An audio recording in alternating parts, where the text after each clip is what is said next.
Hello everybody and welcome to this EDIH webinar, which is hosted by Innovasjon Norway. Thank you for everybody who is participating at such a short notice. We hope the time will be useful for you. So this seminar is hosted by Innovasjon Norway and myself, Helen Jester, and my colleague Silje Wist from the EU team. And we are very honored to have Mr. Arjen Svegers from the DG Connect European Commission with us today, who will be the main presenter. And we also have Kim Davis from the Research Council of Norway in the meeting, and she will take part in the Q&A sessions at the end of the meeting.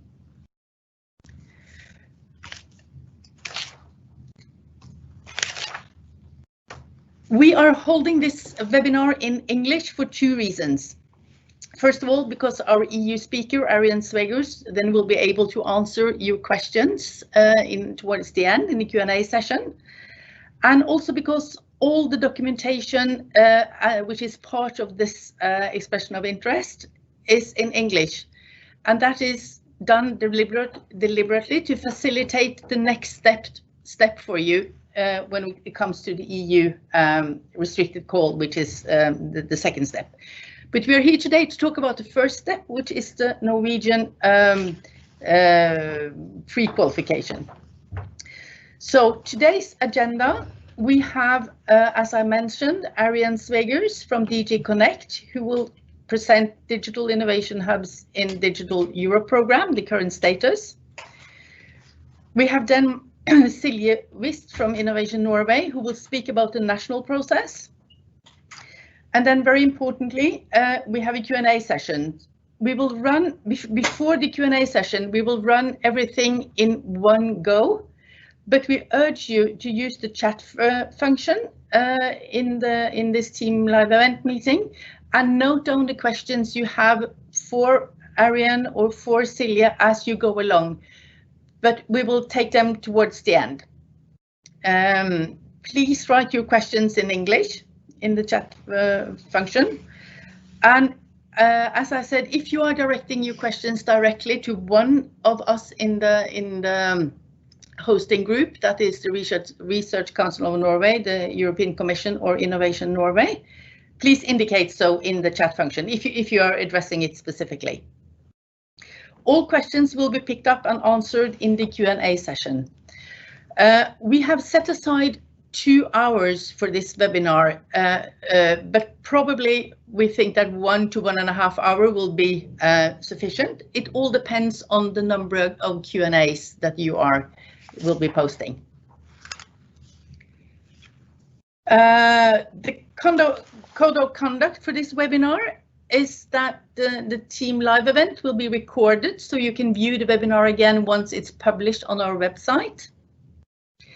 In a team live event, all participants are muted. And as I mentioned, you can ask questions in the Q&A section on the right side of the screen. And if you want to ask your questions anonymously, select Ask Anonymously. I then give the floor to Mr. Arjen Svegers from DG Connect, who will do the presentation on Digital Innovation Hubs in Digital Europe program, the current status. Thank you very much, Helen. Good afternoon also on my behalf. My name is Arjen Svegers and I'm giving this presentation together with my colleague Elena Angiolini. We prepared the presentation together. So I would quickly like to run you through the Digital Europe program first. The European Digital Innovation Hubs are part of the Digital Europe program. So I would like to give a little bit of background on that. And then after that, focus in much more detail on the European Digital Innovation Hubs, what they look like, what the process is to select them, some characteristics, and so on. So let's start with the next slide, please. So the Digital Europe program. I guess many of you are familiar with the research and innovation programs, such as Horizon 2020 and in the years to come, Horizon Europe. The Digital Europe program is different. It does not focus on research and innovation, but instead it focuses on building digital capacities and on large-scale deployment of digital technologies. Why are we doing that? So on the left, you see a number of reasons why. I do not want to go in detail with all of them, but I would also only like to mention the first one, competing globally. You have to be aware that other regions in the world, and then you can think about the USA or China, for instance, they spend a lot of money, a lot of public money on advanced technologies. To give an example, on artificial intelligence, the US and China, they spend roughly 10 to 12 billion euros per year. And therefore, in order to compete with that, we also need to build capacities in Europe on technologies such as artificial intelligence, but also on other ones. On the right, you see the 5 main components of the Digital Europe program. And it's broken down into 3 key technologies, namely high-performance computing, artificial intelligence, and cybersecurity. In addition, there is a whole part on skills, digital skills, and also on digital transformation and interoperability. The European Digital Innovation Hubs are actually part of the last one, of the digital transformation and interoperability, and they are by far the largest part of that 5th part. So let's go then a little bit in detail. If you go to the next slide, please. So next framework program. So in 21 to 27, you will see a number of programs present. There is the Horizon Europe program, which focuses on research and innovation, but there are also these other programs that you see listed here. And the key point is they focus on different things, so they are also meant to be complementary. There should be little overlap, although some overlap is almost unavoidable. Just to give you an example, again, many of you were probably aware what we are doing under Horizon 2020 with Digital Innovation Hubs. There is, for instance, the ICT Innovation for Manufacturing SMEs program, the I4MS program, or the Smart Anything Everywhere program, where we call for projects where the grant is used to do experiments with third parties, typically with SMEs. So then the SMEs, via cascading grants, get some money to do experiments together with the Digital Innovation Hubs in the projects. And so they can get a flavor of working with these technologies before they make actual investments in these technologies. And this kind of experiments with the hubs and the SMEs, but also later on with the public sector, we would like to continue under Horizon Europe. In Digital Europe, just to contrast with that, we do not want to focus on experiments. We do not give money to do these experiments, but instead we focus on building the capacity of the hub itself. And here you can think about the equipment, the facilities, but also the personnel that is employed by the hub. Then there are these other programs, and I will go very quickly. Connecting Europe Facilities focuses a lot on broadband, 5G rollout, but also on cloud infrastructure, for instance. The health program is very new. It was only established a month ago, and obviously the reason for that is the health crisis, the COVID-19 crisis that we all experience now. Part of that will be on data spaces for health, but you can also think about telemedicine and other kinds of technologies there. Now, if you want to apply for the European Digital Innovation Hubs, we will also ask you to make sure you have financing available for the part that is not covered by the EU grant. For that, you can use national funding, but you can also use other type of funds that are made available. For instance, cohesion funds or European regional development funds. So these could then be used, especially if the focus of your hub is in line with the smart specialization strategy of your region. Agriculture funds, a bit the same story. These can be used if, for instance, you want to focus with your hub on agriculture and the technologies that can be used in the agricultural sector. And lastly, InvestEU. This is a program where we support venture capitalists and banks. We give them grants for them to distribute further to startups and SMEs and so on. So we kind of provide a guarantee for these loans to SMEs and startups via venture capitalists and via banks, etc. If we go to the next slide, please. Now, very quickly, we'd just like to give you a flavor of what is in each of those 5 main components of Digital Europe program. What I'm going to mention are the plans for the first 2 years, meaning for 2021-2022.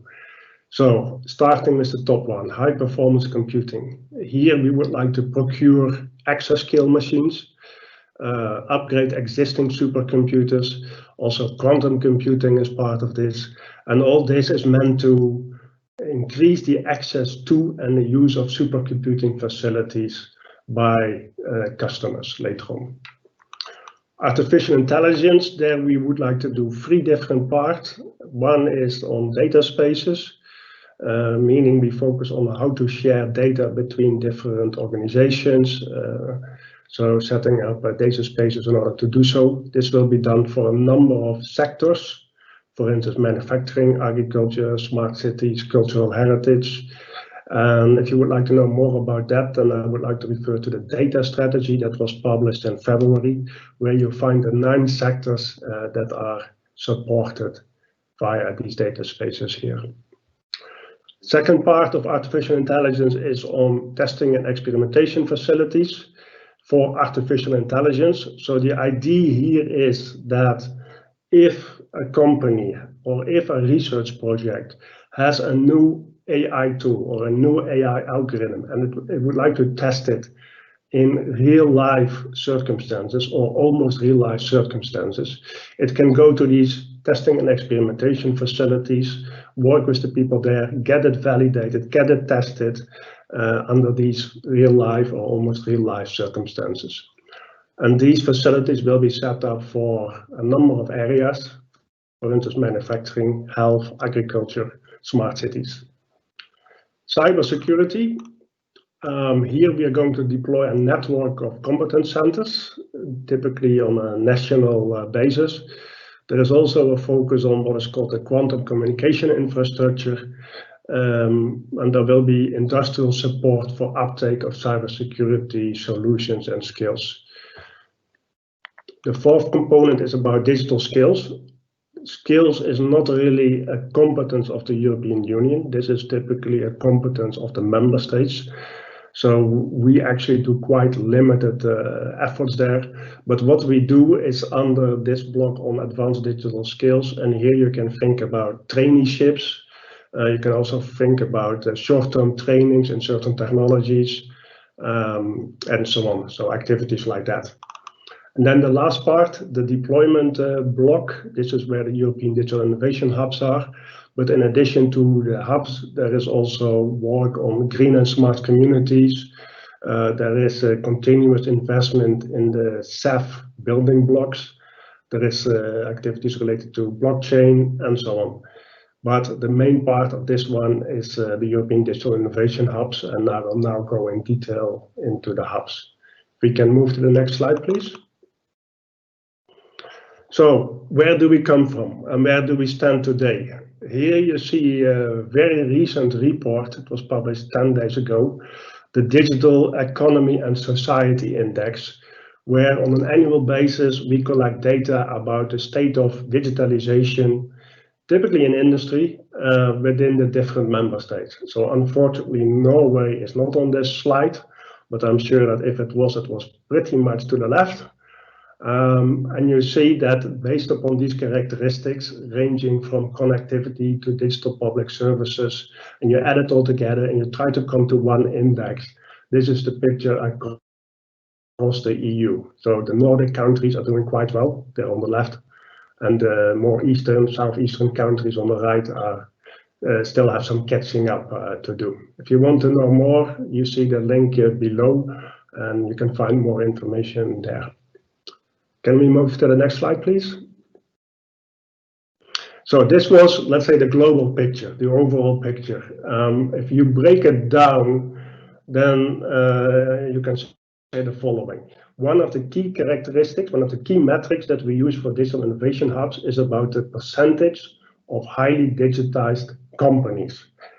So you can measure this per country, you can also measure it per industry sector, and you can also make a distinction in the company size here. Now, if you look at the different countries, then you see that Denmark has the highest percentage of highly digitized companies. Greece has the lowest, and Norway is a bit in the middle, but on the relatively high side with 33% of companies that are highly digitized.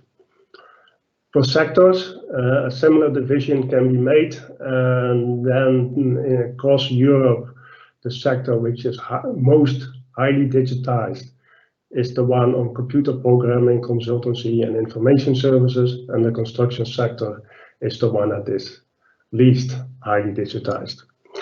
SMEs, nowadays 25% of SMEs are highly digitized. In the past it was less. Typically in our presentations we always stated that 1 in 5 is highly digitized, but according to the latest statistics it is now 1 out of 4, 25%. And for large enterprises this is much bigger, 62%. And for Norway, you see higher percentages both for SMEs and for large enterprises. And by the way, for the sectors, you see a similar picture, but in this case, it's another sector which is the most highly digitized, and the construction sector is still the one that is least digitized. Now, all this is measured via a number of metrics in order to make up this, let's say, more global metric of digitalization and when it is highly digitized and when it is lowly digitized. And these metrics can change over time as well. So the picture across Europe is quite diverse. There is a difference between countries, there's a difference between sectors, and there is a difference between sizes. And the digital innovation hubs are meant to help companies digitize. In other words, they're meant for companies, plus the public sector, to come to a higher digitalization level. And what is shown here is that it is more needed in certain countries and in certain sectors than in other countries and sectors. If we go to the next slide, please. So what do we do with the digital innovation hubs and the European digital innovation hubs? Now, one question we often get is what is the difference between a European digital innovation hub and a digital innovation hub?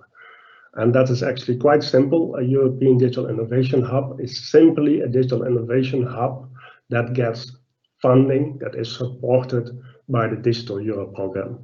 And later on, I will say a few more words about that. So how do we define a digital innovation hub or a European digital innovation hub? You see the definition here, a single organization or a coordinated group of organizations with complementary expertise, with a not-for-profit objective that provides technological expertise and experimentation facilities to enable the digital transformation of industry and the public sector. Now, if you zoom in a bit, there are then 4 key activities that a digital innovation hub is doing. And those 4 you see on the left. So starting on the top with test before invest, this is where SMEs can go to a digital innovation hub with questions about, for instance, additive manufacturing, 3D printing. They would like to know more, they would like to experiment with it, they would like to see how it works. Then the Digital Innovation Hub together with the SME can go towards a testing and experimentation experiment so that the SME gets a better insight of what it can do with such technologies. This is, let's say, the test part. And as a conclusion for the SME, it might then decide that it wants to invest in these technologies, that it thinks that 3D printing is helpful for its production processes, for instance. One part of this activity as well is to do some kind of maturity assessment, a digital maturity assessment.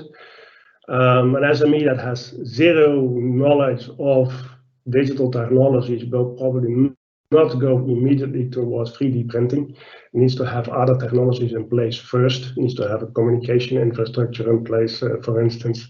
So it needs to be ready in order to absorb new technologies such as 3D printing. And this readiness can be measured by the Digital Innovation Hub via a digital maturity assessment. Also, knowledge and technology transfer is a part of these activities under Test Before Invest.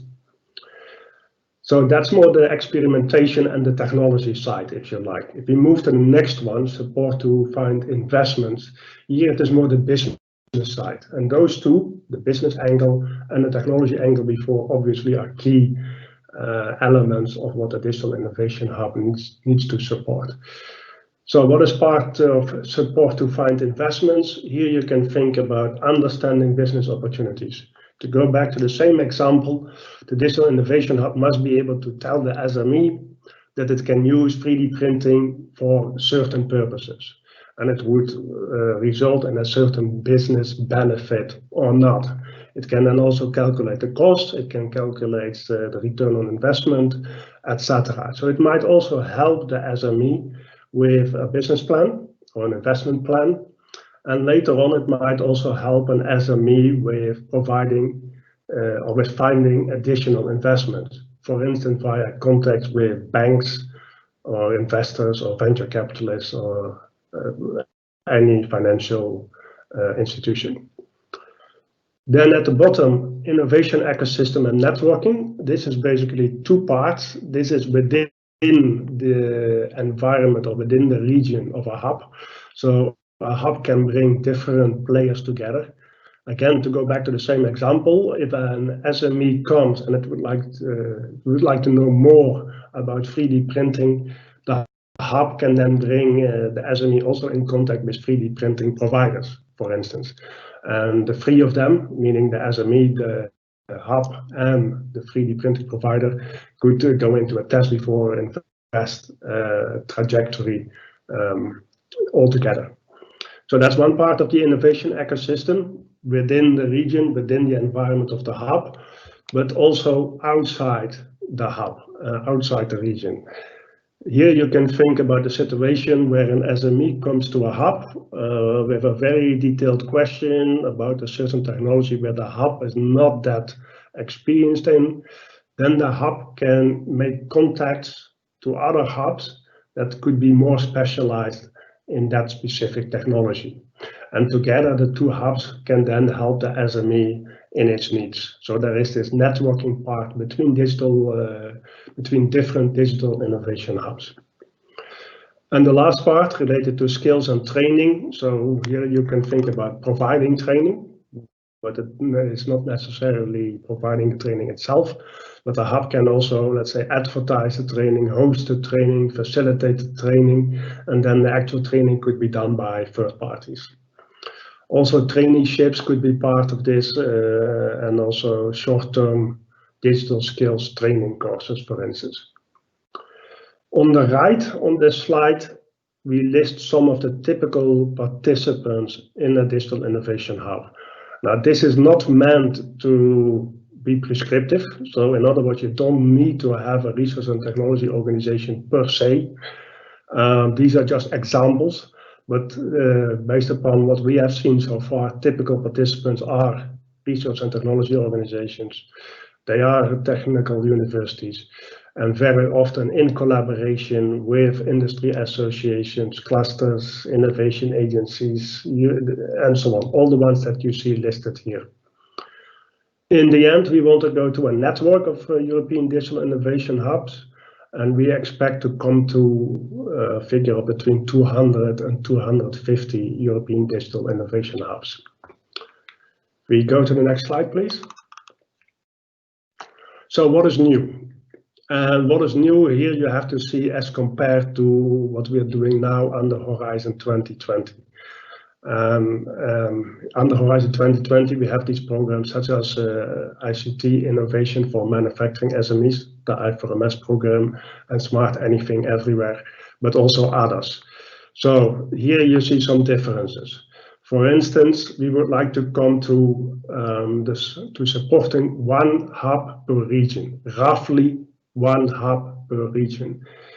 In the past, meaning 1 to 2 years ago, we often said that we would like to have one digital innovation hub per NATS2 region.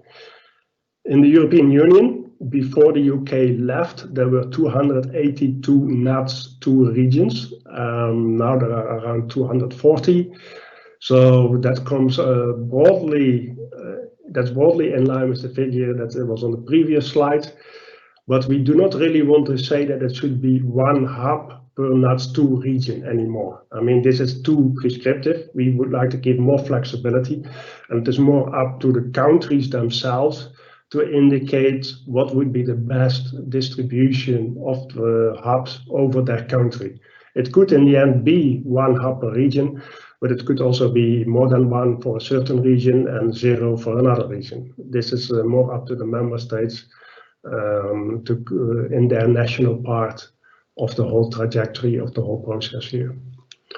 Second part is co-investment. From the European side, we fund 50%, which means that a hub needs to be able to provide the other 50%. This can be done via national funding, via the member state funding or associated country funding.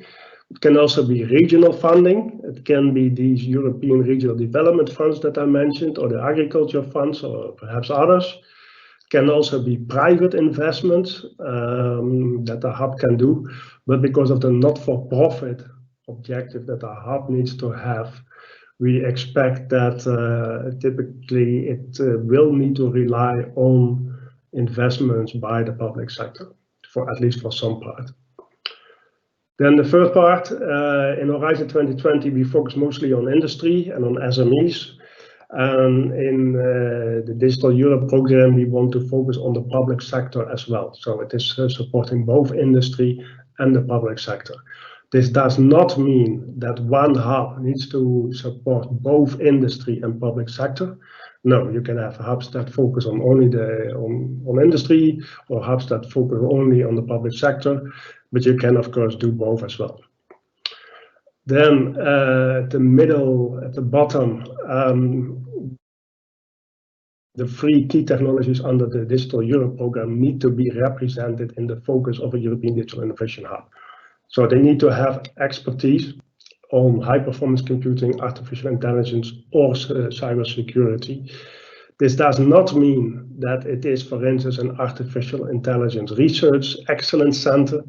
No, but it does mean that it needs to have some expertise on at least one of those 3 key technologies in the Digital Europe program. And in the end, we want to come to a strong network of European digital innovation hubs. And this network aspect is much more visible and will be much more important now than it used to be under the Horizon 2020 program. We go to the next slide, please. So what are the advantages to become a European Digital Innovation Hub? And again, a European Digital Innovation Hub is basically a digital innovation hub funded under the Digital Europe program. We already have a full list of existing digital innovation hubs. For that, I would like to refer to the link below. So have a look at the hubs that are already existing. This used to be a bottom-up process, meaning that everybody could go to that website and say that they were a hub, and then they would be registered as such. Later on, we thought that there was too much, let's say, noise into the registered hubs. So we did some check. We defined a number of criteria. We went to each hub and we asked, do you fulfill these criteria? And in the end, there were a number of hubs removed from the list in the catalog. And yeah, and the catalog now contains the up-to-date list. Now, if you want to become a European Digital Innovation Hub, you do not need to be in the catalog. There can be organizations that want to become a European Digital Innovation Hub that are not registered in the catalog.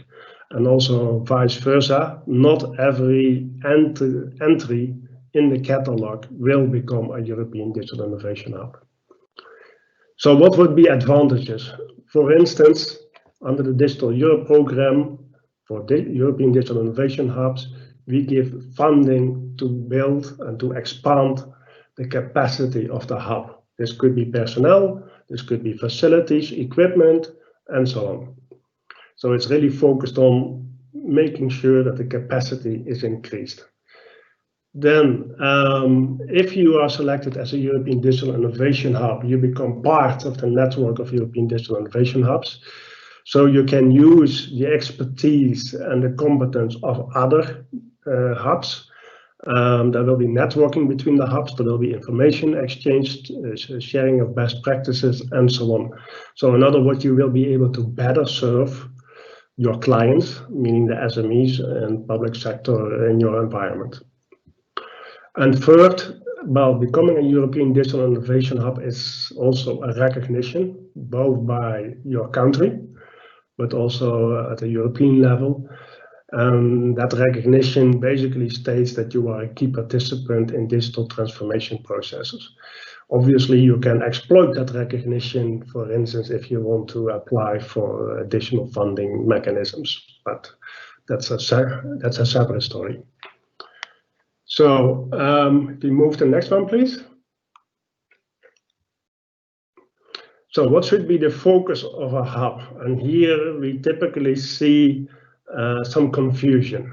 So basically, a hub needs to focus on those technologies, application areas, and sectors where there is a need for in its environment, in its region that it is operating in.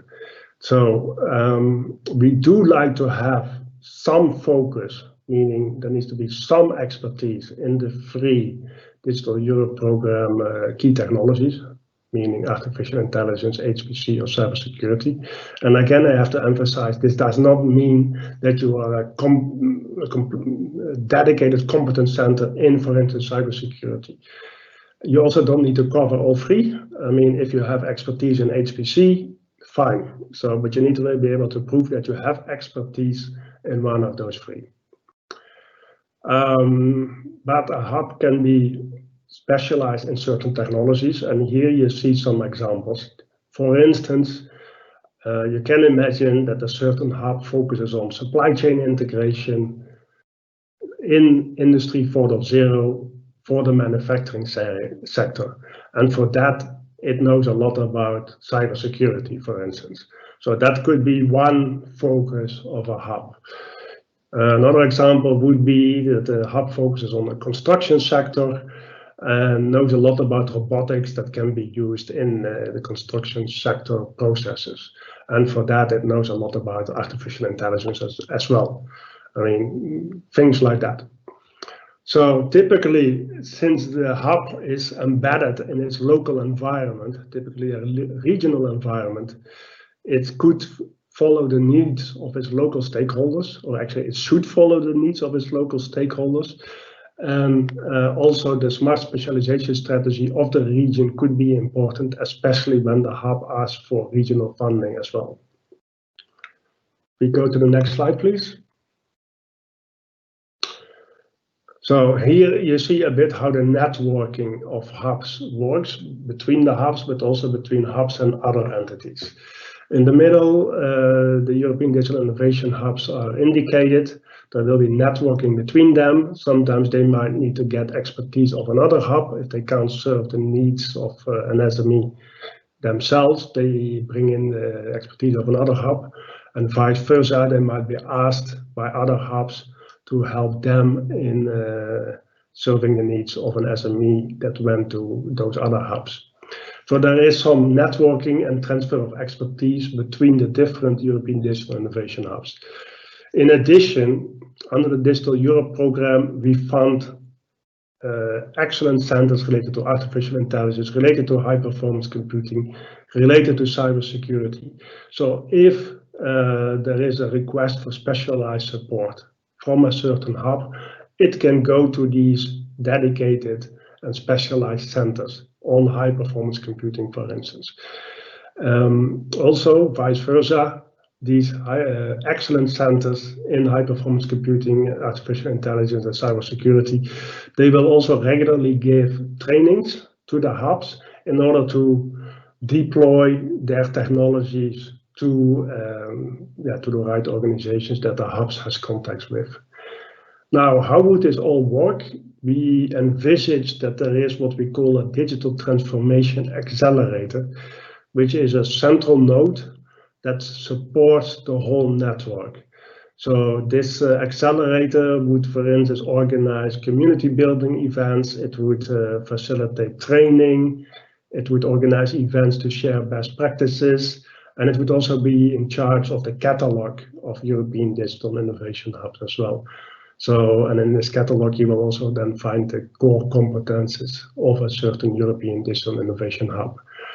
This accelerator will not be funded under the Digital Europe program. We will probably use public procurement for that. We are actually writing the tender specifications already, so this should also be up and running at the same time as when the European digital innovation hubs are up and running. So once the tender specification is known, you can then see what is expected for the accelerator. And if you want to make a proposal as part of the restricted call, it would be important for you to link well with the accelerator. If we go to the next slide, please. Now, once you become a European digital innovation hub, we ask you to regularly report to us. This is not different from in Horizon 2020, so it is very likely that we will have reporting periods of 18 months. So an activity report would then have to be provided after every 18 months, where you describe your activities. You also look at your KPI targets. You describe the extent to which the KPI targets have been achieved. And it's also the moment to come with financial statements. So we would pay you for, give you pre-financing for the next years to come. This slide shows you the KPIs that we like to use. I think they're pretty obvious. You can read them yourself.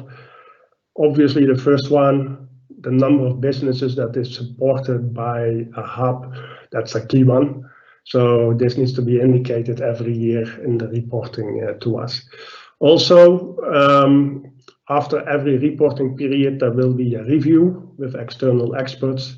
And again, this is not different from what most organizations already know for the Horizon 2020 program. If we go to the next slide, please. Now, about the costs. There will be direct costs and indirect costs. Indirect costs are the overhead costs. And the indirect costs are equal to 7% of the total direct cost. People often ask, why is it only 7%? Well, actually, this is the default. Horizon 2020 uses 25%, which is an exception. In previous framework programs for research and technology development, the percentage was even higher. But here in the Digital Europe program, we go back to the default, which is 7% of direct costs. Direct costs could include purchase of hardware or software, depreciation cost of hardware, software, equipment, facilities, and so on. Personnel costs of the people working in the European Digital Innovation Hub, some travel costs as well. All this can be part of the direct costs of a hub. Then last bullet point here, this is related to state aid. So when there is national funding involved as well, we need to make sure that there is no issue with state aid. And for that, we need to know how much of the money provided to a hub via the national funding was used for SMEs. And if money is directly via the hub going to SMEs, there are exceptions for state aid.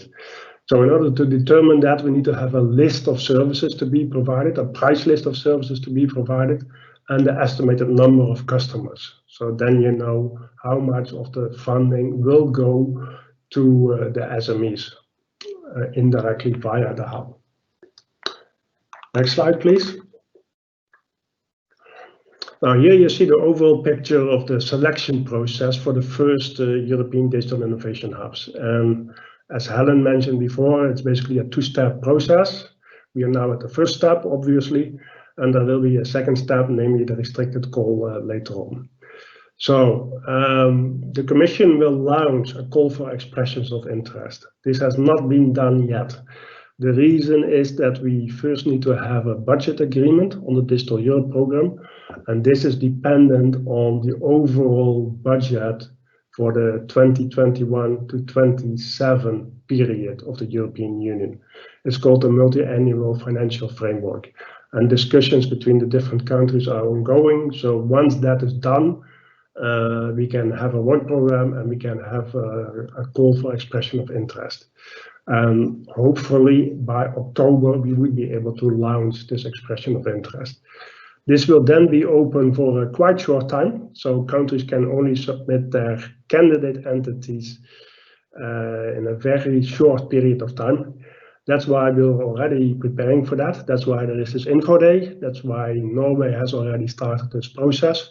And then Norway, once the call for expression of interest is open, will propose its candidate entities for digital innovation hubs, for European digital innovation hubs.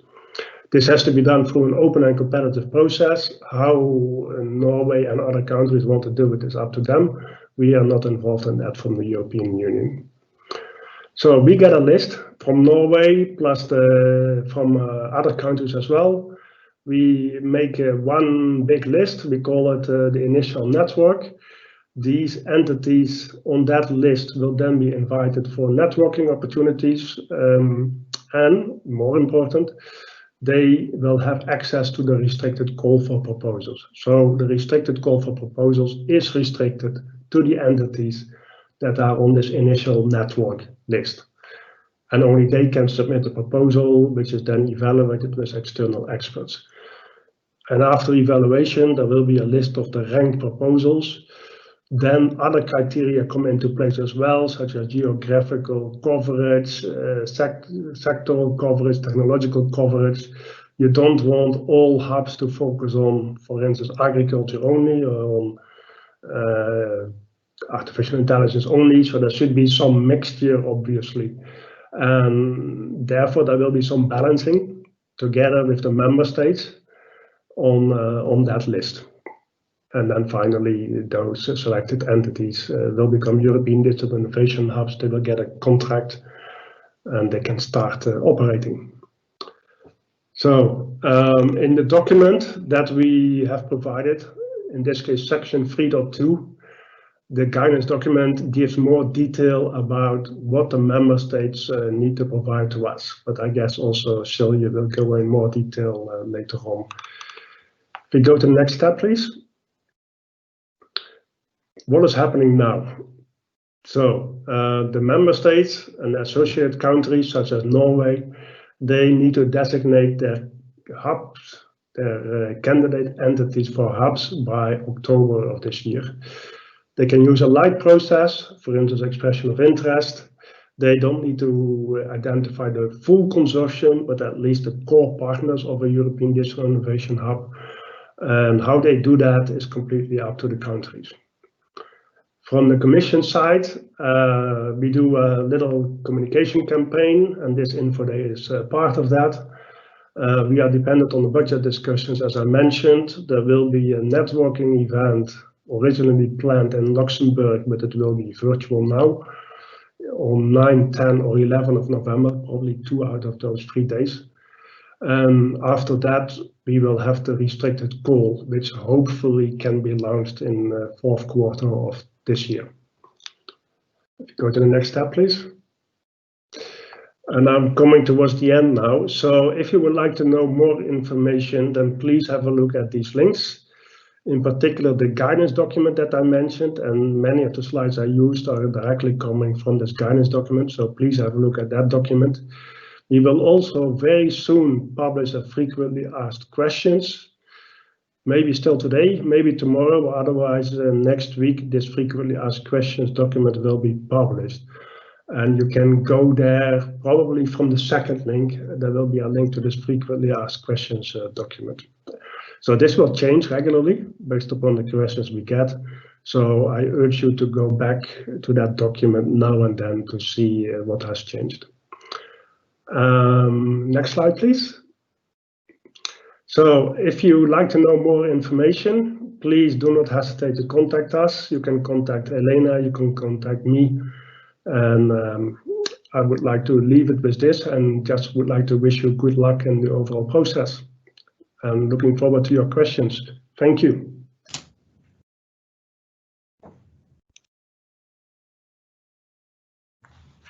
Thank you so much, Arjen. That was very thorough and very helpful presentation.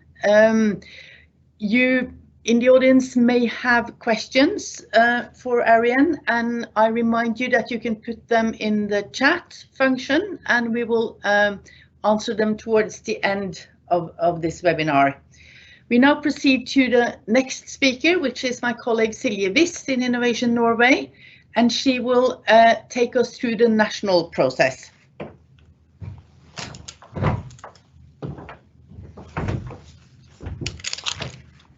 Thank you so much, Helen, and good afternoon, everyone. My name is Silje Wiss, and I am an EU advisor at Innovasjon Norge's Central EU team at the main office. In the next few minutes, I will take you through some of the main aspects of the national or the first step process, the process towards becoming an European digital innovation hub in Norway.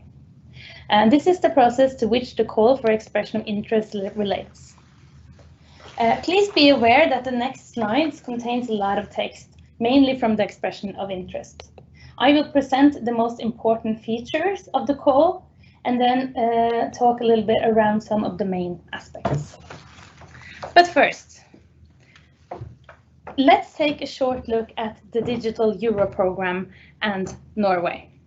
As Arjen mentioned, the European Commission has proposed the first ever Digital Euro program, which would invest 9.2 billion to align the next long-term budget for the EU with the increasing digital challenges.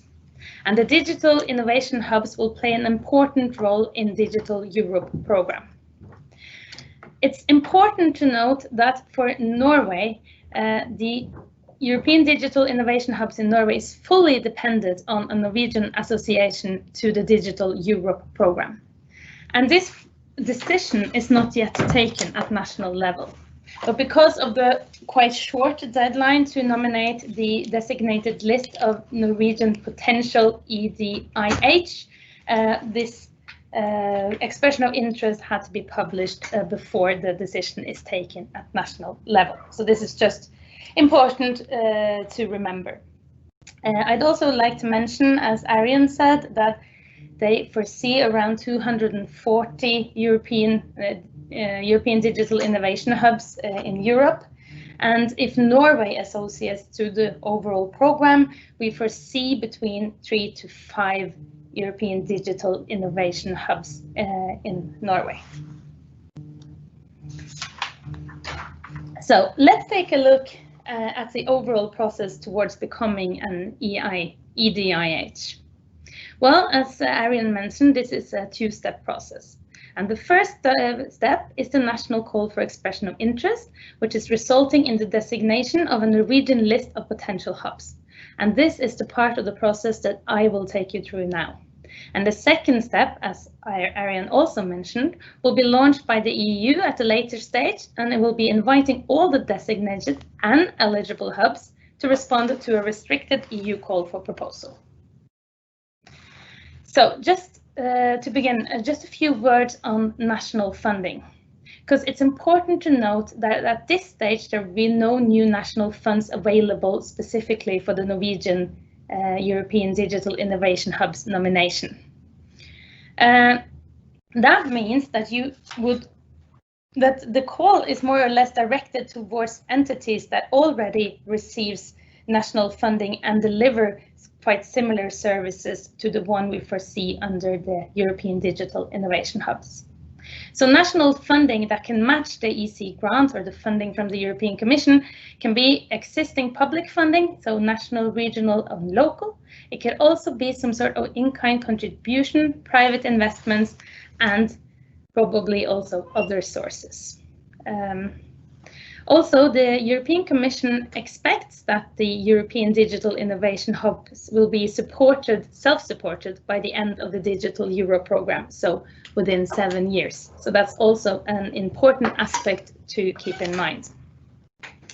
So who can apply to become a nominee for the list of the European Digital Innovation Hubs in Norway? Well, it's Norwegian organizations, or preferably a coordinated group or a consortia of Norwegian organizations which have complementary expertise with a not-for-profit objective that support companies, and that's specifically small and medium-sized enterprises and mid-caps, and or the public sector in their digital transformation.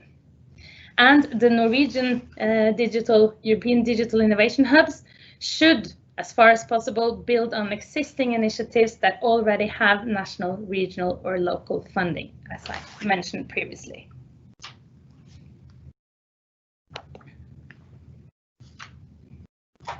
So other important features that an European Digital Innovation Hub should have is that it's important to have the appropriate links to companies and or to the public sector organizations. And at the core of each of the European Digital Innovation Hubs, there is normally a research and technology organization or a university lab that's offering technology services. Also, it's important to note that Norwegian European Digital Innovation Hubs, or Norwegian entities that wants to become a European Digital Innovation Hubs, also should have knowledge and ties with existing and future activities. European activities, that is, that include, but are not limited to, the HPC competence centers, the IE centers of excellence, the IIE for EU project, DIH in Horizon 2020, I'm sorry, and then the upcoming Cybersecurity Competence Center. So, how do you know that you're eligible to apply to become a European Digital Innovation Hubs? Well, the European Commission sets down 4 criteria to be eligible, and that is you need appropriate competences that's related to the expected functions of the European Digital Innovation Hubs, and this go back to the 4 main services that Arian mentioned earlier.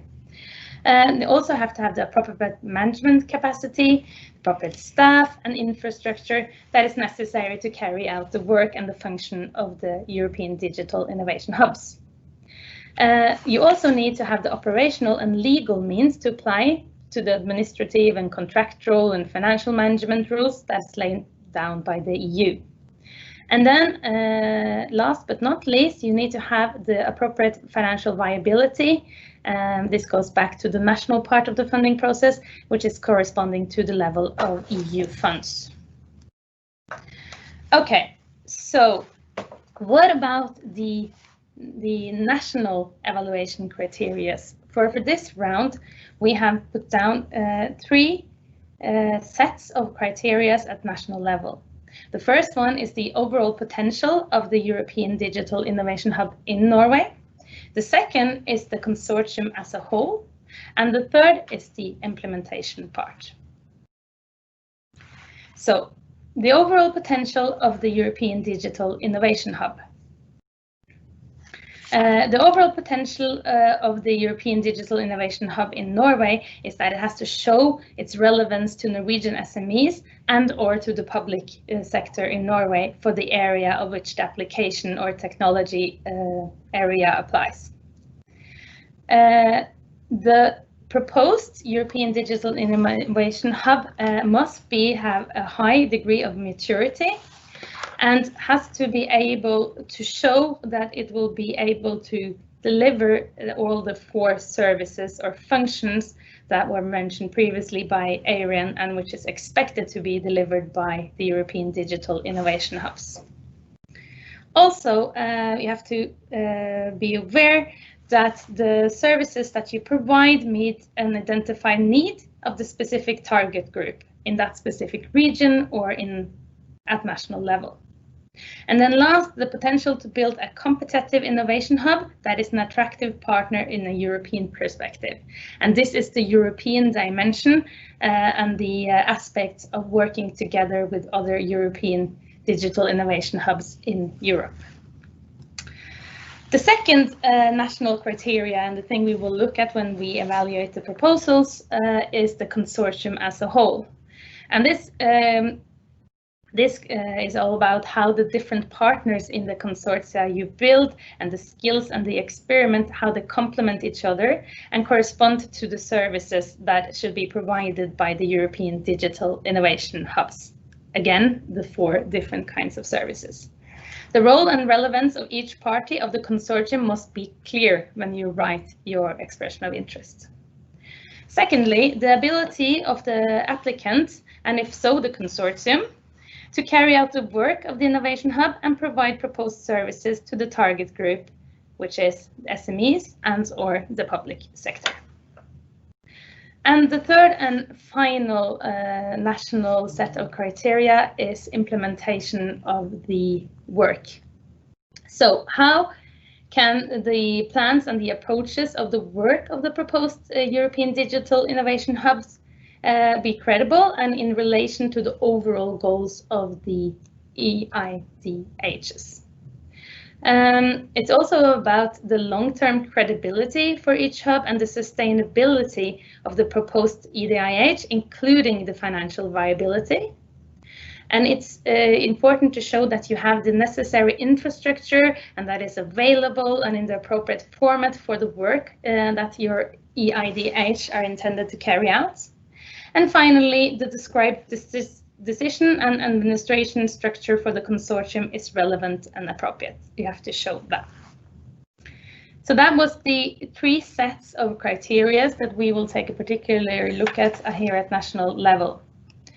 So how do you draft your proposal? Well, the first thing that is really important to know, and that Adrian has mentioned several times now, is this draft working document, which is dated the 5th of May this year. Get to know this document. It's really important that you know this before you start writing your EUI. Also, when you draft your proposal, make sure that you use the 2 designated templates that we have published on our website together with the expression of interest, and you have to remove the text in blue when you fill out the forms. I could also mention that only EUIs, only expression of interest with the correct templates, will be evaluated at national level. So it's really important that you use those 2 templates and only those. And also, the expression of interest must be written in English. And it's 2 reasons for that. One of the reasons is that we shouldn't complicate the different terms more than we have to. And then secondly, that if you are on to the next step, it will be easier to reuse some of the information that you have already put into the national process. Okay. So you have drafted your proposal. How do you submit it? Well, not your proposal, but your expression of interest. Well, both documents, so both templates shall be submitted in English again to Innovasjon Norway's generic email address. The deadline for the proposal is the 15th of September 2020. And this is important, of course. No EUI submitted later than that date will be evaluated at national level. And the email must be entitled Expression of Interest, EDIH in Norway. All this information, of course, you can find in the National Expression of Interest call. Okay, so you have submitted your proposal and you've done it the right way. You used the 2 templates, you delivered your EUI in English. So now what? How is the expression of interest evaluated at national level? Well, the eligible EUIs will be evaluated by a Norwegian evaluation panel. And the evaluation panel will consist of experts from, among others, Innovasjon Norway, the Norwegian Research Council, SIVA, and also independent European evaluators with domain knowledge. So what happens after the expression of interest is submitted? Well, the submission deadline, as I mentioned, is the 15th of September. And when your EUI is submitted, the evaluation panel will probably, this is an indicative date, but probably meet the 24th of September to discuss which of the EUIs should be put on the designated list of Norwegian EDIH'ers. And the list of designated Norwegian EDIH will then be published right before the list is submitted to the European Commission, and the list is, we are planning to send the list to the EU by October 15th. Okay, so my EUI and my European Digital Innovation Hub initiative ended up on the designated list. So what now? Well, the list, as I mentioned, would be sent to the European Commission in mid-October 2020 for the further evaluation by the EC. So that takes us through the second part of the process, which is out of kind of national control. But then the Norwegian potential EDIHs, which is eligible, deemed eligible by the Commission, will then, as Arian mentioned, be invited both to network events, but also to reply to the restricted call that is published then by the EC, probably by the end of the year. And at national level, well, the Norwegian potential European digital innovation hubs that receives an invitation to reply to the restricted call will be offered follow-up assistance at national level, organized by the EU team at Innovasjon Norge in cooperation with the Norwegian Research Council. So we're here to help you if you end up on the designated list. Just quite quickly wanted to show you some pictures of the EU team in Innovasjon Norway. To the right of the slide, you could see our dedicated EU advisors in the regions, and a little bit, depending on where in the country you are based, you will probably end up working closely with one or more of these people. So just a few key takeaways from this quite short introduction to the national process. The most important thing to remember is the submission deadline. It's the 15th of September, can't stress that enough. And you have to use the 2 designated templates when you write your expression of interest. And again, read the draft working document before you start to write. That will put the whole European digital innovation hubs in the right perspective and help you with drafting as good as possible expression of interest. And then we know the summer holidays is coming up for all of us here in Norway, but start thinking about and building your consortia now.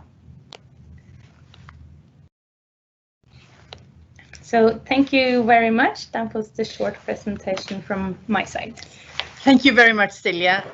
That was all about the national process, and we have received some questions from you. I can tell you right beforehand that some of the questions are not an easy yes or no answer to, because there are still decisions which are not made 100% clear by concerning the national financing. So let's get right through the first question and see what we can.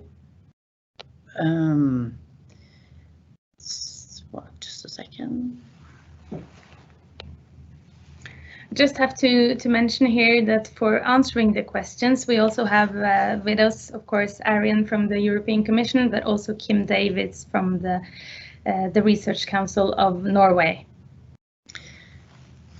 So the first question is, can an EDIH focus on both APC, AI, etc.? And the question to that is yes, absolutely, but there is no need to focus on more than one. but absolutely yes to more than one of the three or the four. No, sorry, three areas. Then there is a question. Recently, Norway established the Center for Space Centers and Systems with many small and medium-sized enterprises working in space. Would such activity be a candidate to establish an EDIH for SMEs working in the space and the high technology manufacturing area? It's hosted by the University of Oslo.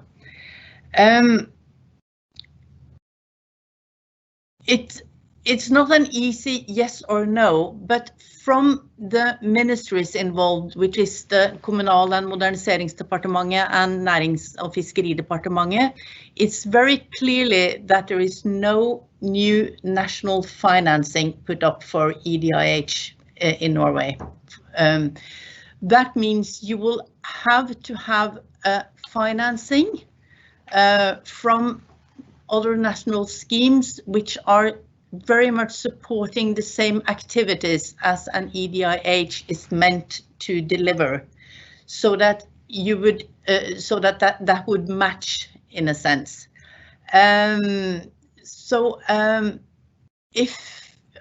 If you have that type of financing for that type of purpose, that should be kind of okay. But it's very difficult to give a yes or a no on the eligibility on that side. We could maybe go in more detail with that you specifically on that topic. If there is anyone from the European Commission or Research Council who would like to comment on that, that would be fine. Well, I saw that Kim was editing that post, but from a European Union point of view, and I just look at the content of the hub that is proposed here, it would definitely be a potential European digital innovation hub. Thank you.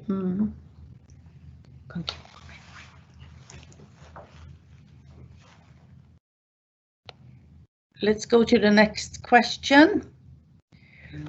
I understand that previous regional national funding being a part of the ecosystem of a hub can be part of the 50% financing to balance the financing from the EU.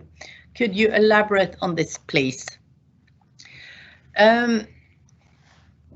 We must be 100% honest and say we don't have the final detailed question on that. We are working closely with the Ministry of both ministries to get clear feedback on how this is meant in practice, and we will just have to come back to you on that once we get the answers from the ministry on that. But that they're very clear in their, the ministries are very clear in their saying that there is no new national funding and that they expect potential EDIHs to have relevant funding for the same type of services already, and that they will, and that funding can be used as matching for the EU EC grant, and that will make sure that the EDIHs can deliver what they are doing and also add the European dimension. I would appreciate if the Arian or Kim would could complement my answer to this. Yeah, let me just say that I think the trick here is the word previous. I think previous, the answer would probably be no, but if you have existing regional and financial funding, then it's a different thing. Yeah, if I may come in, I think Kim makes a very good point here. It is indeed existing, so still ongoing funding. So if you have that, that would be perfectly fine, of course. From the European Union point of view, we fund 50%. How you get the other 50% is up to you. So it can be national funding, can be regional funding, can be private investments, but you need to make clear in the proposal in the restricted call that you have means for this other 50%. Thank you. Then we have a question. Is it possible for a company to be part of more than one consortium of companies making up an EDIH? I'll give this one to you, Arian. Yes, actually, when we publish the frequently asked questions, you will see that this is one of the frequently asked questions. The easy answer is yes, it is possible, especially for some organizations with different departments. It could make a lot of sense that they're involved in different European digital innovation hubs. Also, some organizations that have, especially RTOs, with a head office somewhere and where all the different institutes and departments are part of that legal entity, but they are spread geographically, it would make a lot of sense. But there could be other reasons as well. So short answer is yes, it is possible. Thank you. The next question is, does it mean that only existing hubs, clusters, etc. can submit an EOI in Norway? And can you give an example of such existing bodies? Existing hubs, clusters, etc. who do similar work as what is done as an EDIH today will definitely be in the category, but also others, as we have just known with the example Arian said about the space initiative. Existing hubs, clusters, etc. who do some of the type of work today, it's easier for them to, if they have ongoing financial support for what they are doing, which is similar to the EDIH functions, it's easier for them to provide the matching. Examples of such hubs, clusters, etc. will be typically Norwegian catapult centers. Could also be existing digital innovation hubs. We currently have 5 in Norway. Yeah, exactly. And also for those who are familiar with klynger som omstillingsmotor, those type of organizations as well. But yeah, it's about pivoting into the European dimension, but also don't forget the SFEs, Centers for Fremdragende Forskning. They could also be digital innovation hubs if they so choose. That's right, Kim. And we've actually put all these examples in the call text, so you will have them there, all the examples.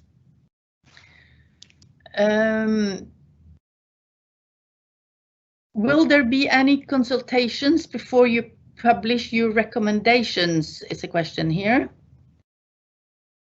I'm not quite sure what you point to here, but we will. It's of course. You can get in contact with us here at Innovasjon Norway and also Kim at the Research Council, so we can try to answer the questions you might have.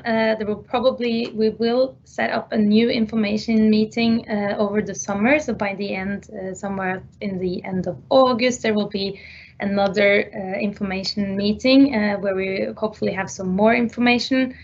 And yeah, I think since the potential European digital innovation hubs in Norway are quite different, we could, of course, will of course advise the ones of you that reach out. I don't know if that was answer to your question, but if not, pop it in the chat and I'll try to answer it more correctly. I'm just picking up on the previous questions where it's asked, can I get Arian's response to this? That was the previous question on the hubs, already existing hubs, clusters, etc. Whether they are, it's more relevant for them to apply than others. Arian, could you pick up on that, please? So related to the previous questions about, does it mean that only existing hubs, clusters can submit an EOI in Norway, right? Yeah. Well, this seems to me honestly a national question. So it's about the Norwegian process. I cannot say anything about that honestly. I don't think Helen said that that there's an exclusion of people that aren't already a catapult or an omstillingsmotor or an SFE. I think the idea is it's easier for these people because they have existing funding and because they have existing services and so forth. I think it would be unusual to put together a hub, a national hub type of thing, and get the matching 50% funding in place so quickly, but it could be done. Yeah, so let me complement to that. And again, I don't want to talk about the Norwegian criteria. I can only talk about later on the criteria for the restricted call that we will have. As I said before, there is this catalog of digital innovation hubs. I try to indicate that it's not needed to be in the catalog. In other words, you don't need to be recognized as a current digital innovation hub in order to apply for a European digital innovation hub, and vice versa, meaning that not all the ones that are in the catalog will become a European digital innovation hub.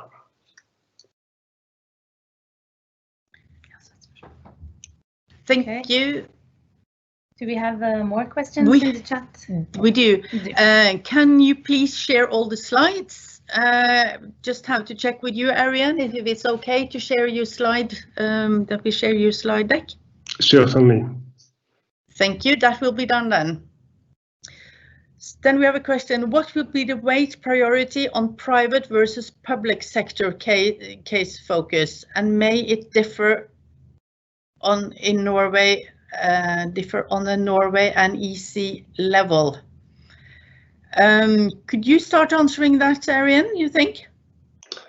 Okay, so for us, we would like to follow as much as possible the list that the countries give to us. The countries know much better on what is needed in their regions on a local level and on a national level than we do. So if a country comes to us with a list that has, let's say, 50% of private sector focused hubs and 50% public sector focused hubs, we are not going to argue about that. Only if it is really unbalanced in the very, very end. So meaning once we have the 200 something hubs in place, and we see that it is highly skewed towards, for instance, the private sector, then we will also do some corrective mechanisms that can be in the call that is then open. That will not be the first restricted call, but it can be the second restricted call. Also, we then have the means to have additional open calls, which will be completely open, so not restricted calls. These kind of arguments will only come then. I do not expect them for the first call. In the first call, we will follow the priorities as indicated by the countries. But later on, when the whole balancing is more relevant, after you have a certain basis already, then we will look into this. Thank you, Arian. Well, at national level, I have to say, it's a really good question, and we don't have the answers to that right now, but we will definitely check this out and then get back to you if that's okay. If not, Kim, if you don't have anything to add. I would just say that I think to a certain extent it's about spin, because a lot of services that are developed by private industry are then sold to the public sector. And there's also a certain amount of public procurement that comes from the public sector to the private sector. So I'm not sure it's necessarily a problem, but it's something that should be recognized. Thank you. Then we have the question, when will we know if Norway will be associated to the Digital Euro program? Well, I think we have to expect that that will still take a few months, and it will probably be decided in the process of the state budget for 2021. So we'll probably have to wait until October. Usually first week of October, when the national budget is published. We probably won't know for sure until that. And we certainly won't know until the MFF has been decided. No. That's right. Was that the last question on the list? Let's see, there is one more new question. Just a second. Hold on. Yeah, that's was okay. Yeah. That was okay. Okay. So yeah. But I have one question I'd like to ask Arian and the Commission, and that's, as you mentioned, Arian, there will be about 240 European digital innovation hubs in Europe, and I know that this is closely connected to the budget, or the end budget of the Digital Europe program, but we have an indication of between 3 and 5 European digital innovation hubs in Norway. But you also mentioned that the goal is to have at least 1 European digital innovation hub in the beginning of the program period. Could you say a little bit more on that process? Does that mean that there's one that will be selected first, and then the other ones will be added on at a later stage? I guess people are wondering about this.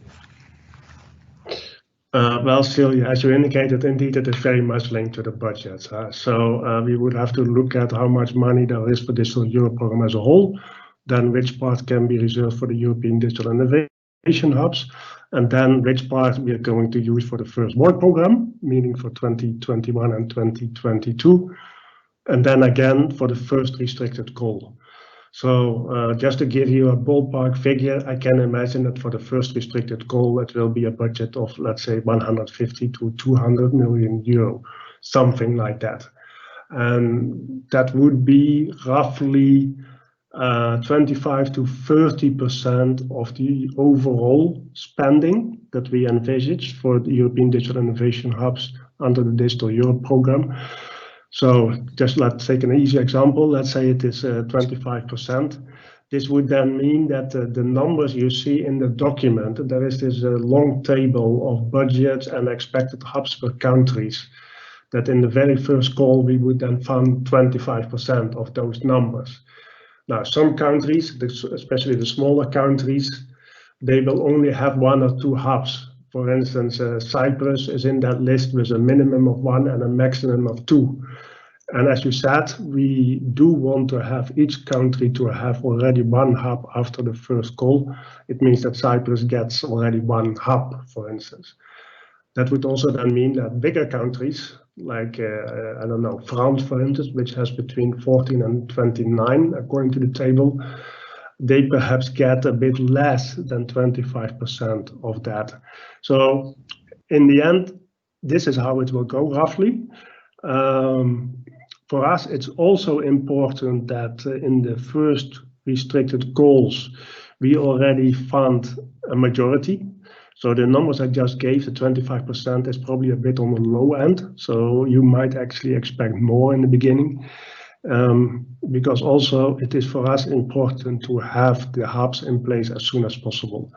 I mean, it doesn't make sense if you want to build capacities and you are going to wait 5 years for that. This is a priority from the beginning, so there will be major investments in the first 1 and 2 years. Okay, thank you so much. There's also one more question for you, Arian, and that's, wasn't the DEP budget proposed reduced to 6.7 billion euros? Okay, somebody is very well informed. Yes, it was, but if you look at the last budgets proposed at the end of May as part of the recovery package, then we went back to the original budget for DEP, so that's 9.2 billion. According to 2018 prices or current prices, I always forget which one is which. So basically we are back to square one in terms of budget, if you like. Okay, thank you so much. Sure. Yeah. That seems to complete the questions. I think it's time. Is there any final comments from you, Arian, and then Kim Davis at the Research Council? If you have any final comments you would like to add? Maybe just one small comment that I saw on one of Celia's slides about sustainability at the end of the 7 years. In the guidance document we write, and now I quote, "It is not necessary to achieve full commercial sustainability after the end of the project." And the reason that is because of the not-for-profit objective. We expect that this kind of support that is offered by European Digital Innovation Hubs, there probably always is a role for the public sector to finance this. So full commercial sustainability is not a requirement. Okay, Thank you. important. Very important, yeah. Very important. Kim, David? No, that was a good pinpointing. Yeah, sustainability and full commercial sustainability are two different things. I think that's a good point. No, best of luck. Well, yeah. Okay, I think then we will conclude this today's session. So thank you so much, everyone, for attending. A special thanks to Arian from the European Commission and to Kim from the Research Council of Norway. As you might be aware, this webinar has been recorded, so we will also put this up on our website so you can review it if you like to go back and see some of the slides and hear some of the main points again. As soon as the FAQ is published from the European Commission, we will also put that up on our website, so pay quite close attention to our website, and of course do not hesitate to contact either Helen or myself or Kim at the Research Council. We are here to help you and guide you through the process, and more information will come as soon as we have it. So at this point, I think just read the main documentation from the European Commission, the draft working document that we have mentioned several times throughout this session, and start thinking about your consortia or to whom you would like to cooperate. So thank you so much. Thank you for attending again on this short notice, and I think it's fair to say have a nice summer. Absolutely. Yeah. And we are here and ready to answer your questions, although we might not have all the answers, as you found out, especially the financing. We need to be digged a bit into more. We're working in really close contact with both ministries to sort these questions out as soon as possible. So, yeah. Well, bye-bye for now, and thank you, and have a nice day. Bye. Thank you. Bye. Bye-bye.